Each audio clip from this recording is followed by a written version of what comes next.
우리에게 주신 하나님의 말씀은 구약성경 예레미야 37장 11절에서 21절까지의 말씀입니다. 예레미야 37장 11절에서 21절의 말씀은 구약성경 1113쪽에 있습니다. 다 찾으셨으면 한 절씩 교독하시고 마지막 절은 함께 합독하시겠습니다. 갈대아인의 군대가 바로의 군대를 두려워하여 예루살렘에서 떠나매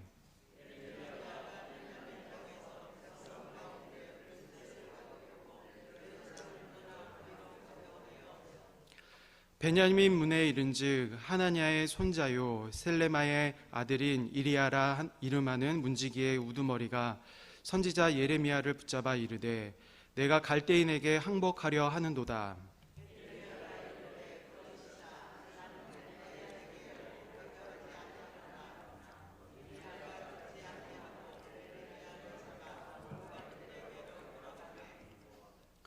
고관들이 노여워하여 예레미야를 때려서 서기관 요나단의 집에 가두었으니 이는 그들이 이 집을 옥으로 삼았음이더라.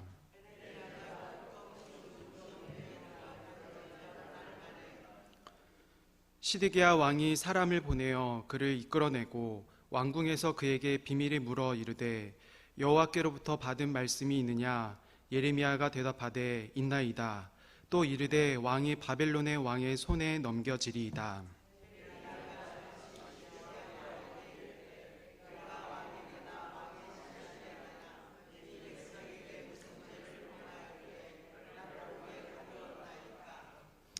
바벨론의 왕이 와서 왕과 이 땅을 치지 아니하리라고 예언한 왕의 선지자들이 이제 어디 있나이까?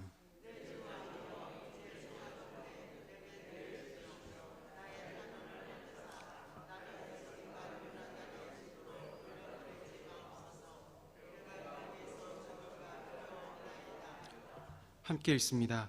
이에 시드기야 왕이 명령하여 예레미야를 감옥들에 두고 떡 만드는 자의 거리에서 매일 떡 한 개씩 그에게 주게 하매 성중에 떡이 떨어질 때까지 이르니라.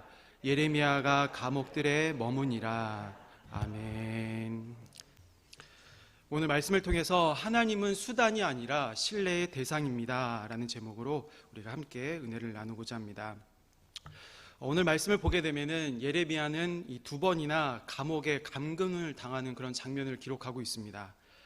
처음으로 이 감옥에 감금당한 곳은 11절에서 15절에서도 나오듯이 베냐민 서기관 요나단의 집이고, 또한 두 번째로 감금당한 곳은 21절에 나오고 있듯이 예루살렘 시드기야 왕궁 지하에 있던 그 감옥이었다는 것이죠. 그런데 우리가 이 본문을 아무리 살펴보아도 이 예레미야가 굳이 감옥에 들어갈 이유를, 그 단서를 찾기가 매우 어렵다는 것이죠. 예레미야가 죄를 지은 그런 단서나 또한 도덕적으로나 또한 윤리적으로도 실수를 저지른 것이 없기 때문입니다. 그렇다면 그가 이 감옥에 감금된 이유는 무엇일까? 그것을 찾아보면 그냥 자연스럽게 그가 하나님의 그 말씀을 받아서 그 말씀을 전하다가 상대방의 오해하여 생겨난 그 억울한 그 고난 때문에 그는 그렇게 감옥에 들어갈 수밖에 없었다는 것입니다. 그래서 먼저 예레미야가 어떤 상황 가운데 오해를 받았느냐 하면은 바벨론 포로에 있던 이 예루살렘을 이집트의 군대들이 점령하러 온다는 그 소식을 이 바벨론 군대들이 듣게 됩니다. 시드기야가 듣게 돼요. 그러자 이 바벨론 군대들은 이집트 군대가 무서워서 예루살렘을 잠시 동안 떠나게 됩니다. 그러면서 이제 예루살렘에 잠깐 동안의 자유가 보장된 것이죠. 그래서 예레미야는 그 틈을 타서, 그 잠시 풀린 그 틈을 타서 하나님이 약속한 그 분깃을 받기 위해 베냐민 땅으로 나서려고 했습니다. 이 베냐민이라는 곳은 어떤 곳이냐면은 32장 6절에서 8절에서도 기록하고 있듯이 하나멜에게 매매하기로 약속받은 그 땅이었기 때문에 그 분깃, 그 땅을 받기 위해 예레미야는 그곳을 나서야 했던 것이죠. 그러나 예레미야는 예루살렘 성전의 북쪽에 위치한 이 베냐민으로 향하는 그 문을 나서다가 그 문지기 우두머리인 이 이리야라는 사람에게 붙잡혀서 결국 감옥에 갇히고 말게 되죠. 근데 왜 붙잡히게 되느냐 하면은 이 베냐민 문으로 향하는 문, 그 문 밖을 나가는 것은 바벨론 사람들이 무서워서 도망치러 가는 것밖에 보이지 않았기 때문입니다. 그래서 이 문지기 우두머리 이 이리야는 이 예레미야를 붙잡아서 서기관 요나단의 집에 가두었던 것입니다. 이것이 첫 번째로 오해로 인한 감옥살이였던 것이죠. 그런데 예레미야는 다행히 이곳에서 구출되게 됩니다.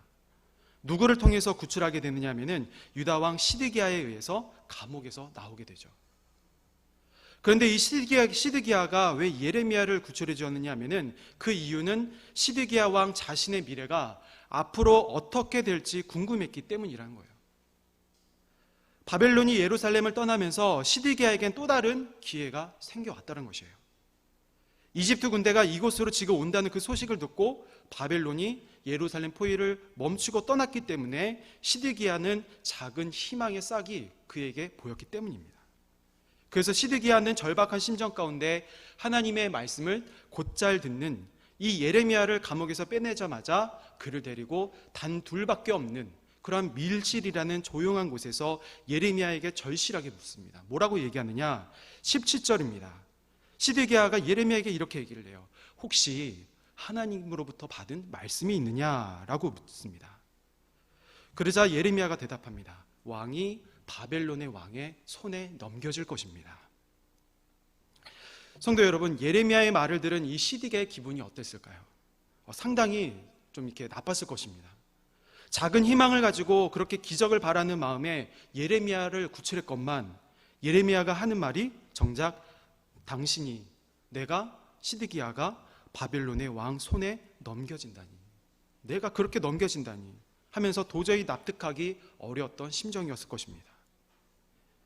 시드기야가 바라는 그런 희망의 대답이 아니었던 것이죠. 오히려 마음을 상하게 하고 기대에 못 미쳤던 그 대답을 예레미야로부터 들었던 것이에요.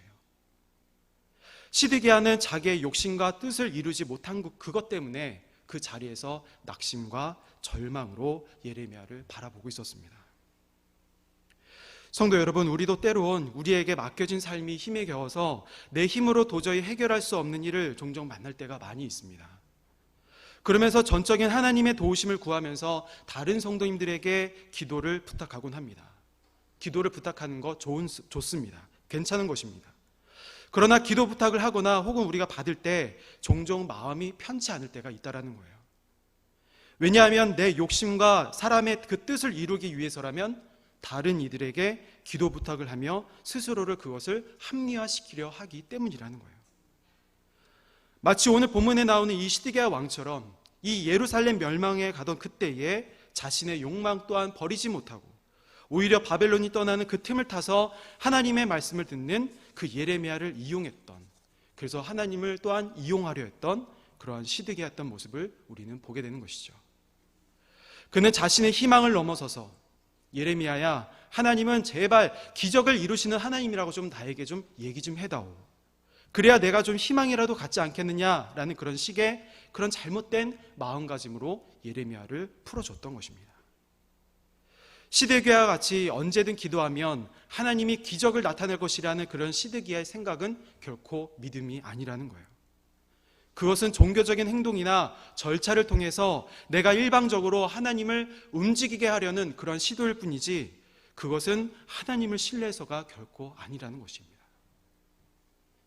시드기야가 예레미야에게 부탁한 이러한 행동은 종교적인 그런 행동의 힘을 믿는 것에 불과하다는 것을 우리에게 잘 알려주고 있는 그런 사례라고 우리는 깨달아 아셔야 된다는 것이에요. 그래서 예레미야는 시드기야를 향해서 직선적으로 말할 수밖에 없었습니다. 당신은 바벨론 왕의 손에 넘겨줄 수밖에 없습니다. 그러니 시드기야 왕이여, 제발 하나님의 품으로 돌아오십시오 라고 선포할 수밖에 없었던 이 예레미야의 심정이었던 것이죠.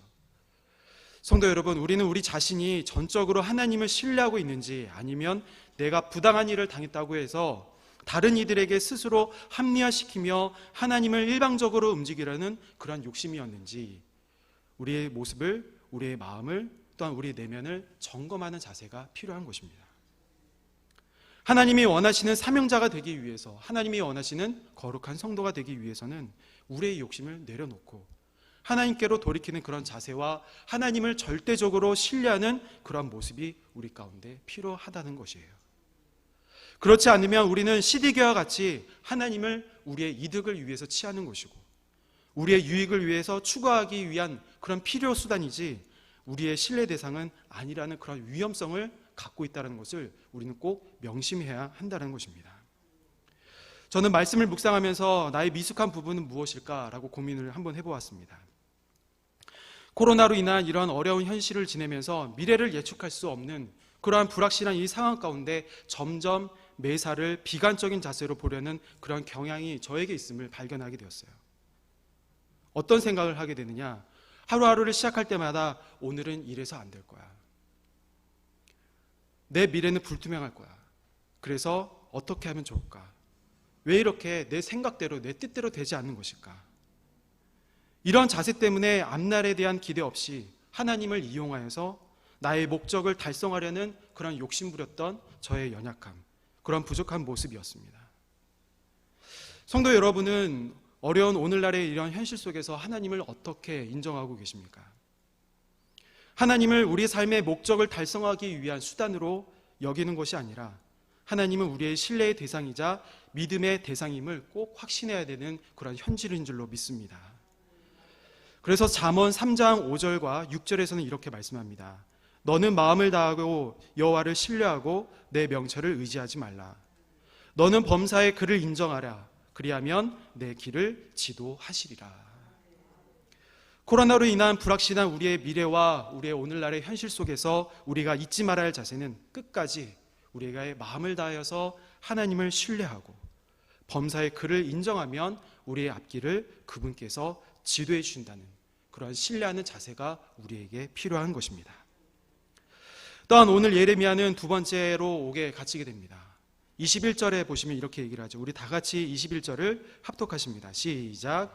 이에 시드기야 왕이 명령하여 예레미야를 감옥들에 두고 떡 만드는 자의 거리에서 매일 떡 한 개씩 그에게 주게 하매 성중에 떡이 떨어질 때까지 이르니라.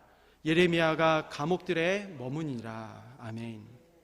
자, 이 구절을 보시면은 예레미야가 지금 감옥들에 있다고 기록하고 있는데 새 번역 성경을 보면 좀 더 대조되는 그런 번역을 하고 있습니다. 새 번역 성경을 보면은 이 예레미야가 감옥에 갇힌 것이 아니라 근위대의 뜰 안에 지내고 있다라고 얘기를 하고 있어요. 그러니까 시드기야 왕을 지키는 이 근위대, 이 근위대는 감옥을 지키는 일반 군인과는 절대로 다르다는 거예요. 감옥을 지키는 일반 군인들은 그저 죄수자들의 탈옥을 방지하기 위해서 지키는 보초병들이지만 이 근위대들은 어떤 역할을 하느냐? 왕의 신변을 보호하는 역할을 가지고 있었다는 거예요. 그것을 수행하는 것입니다. 그런데 지금 이 예레미야는 왕의 신변을 보호받듯이 그렇게 지금 그 안전을 보호받고 있다는 것을 우리가 알 수가 있다는 거예요. 그래서 21절을 보면은 근위대 뜰 안에 지내고 있는 이 예레미야, 그는 매일마다 빵을 공급을 받습니다. 식량을 공급을 받아요. 그곳에서 안전이 보장되고 그곳에서 생명이 보장되고 굶주림 없이 지낼 수 있도록 보호받고 있다는 것을 우리가 알 수가 있는 것입니다. 성도 여러분, 시드기야가 예레미야에게 이런 선대를 했던 것은 무엇 때문일까요? 아마도 하나님이 이렇게 선대를 베푸는 일을 좋게 보시고 자기에게 자비를 베푸시지 않을까 하는 그 기대감 때문은 아니었을까? 예레미야의 신변을 보호하는 동안 혹시 하나님은 예레미야에게 내가 기대했던 말씀을 하고 있지는 않을까? 그런 마음에 기적만을 바랐던 그런 시드기야의 욕심은 아니었는지 우리가 생각해 볼 수가 있는 것이죠. 하나님은 분명 예레미야를 통해서 말씀하시지만 이 말씀을 듣는 것은 누구십니까? 바로 시드기야였던 것이에요. 그리고 말씀에 순종해야 했던 것도 시드기야의 몫으로 남아있는 것입니다. 성도 여러분, 오늘 말씀에서 두 번이나 감옥에 갇힌 이 예레미야, 이 한 사람을 통해서 하나님은 시드기야의 바르지 못한 종교적인 행위가 드러나시기를 원하셨다는 거예요. 그래서 그것을 통해서 회개하시기를 원했고 또한 그 삶에서 돌이켜서 하나님 품으로 돌아오길 원했다는 것을 오늘 말씀을 통해서 우리가 교훈을 받고 있는 것입니다. 그래서 하나님은 오늘 말씀을 통해서 우리의 바르지 못한 신앙관이 있다고 한다면 그 신앙관을 돌이켜서 하나님께로 돌이키시기를 원하신다는 것을 우리가 알게 되는 것입니다.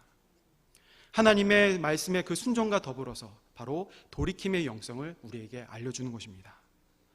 오늘 하루도 분명한 것은 분명 우리 믿음의 성도님들이 하나님을 절대적으로 신뢰하며 살아가겠지만 혹시나 하나님을 이용하여 우리의 작은 희망을 기대하고 기적을 바라는 그런 허황된 욕심이 있다고 한다면 오직 하나님의 말씀에 따라 순종하는 삶, 수단이 아니라 신뢰의 대상이신 하나님께로 돌이키는 영성을 통해서 우리의 욕심과 탐욕을 뿌리채 뽑아서 오늘 하루도 하나님의 마음을 기쁘시게 하며 하나님을 흡족하게 할 수 있는 귀한 복된 성도님들의 삶이 되시기를 간절히 주의 이름으로 축원드립니다. 기도하시겠습니다.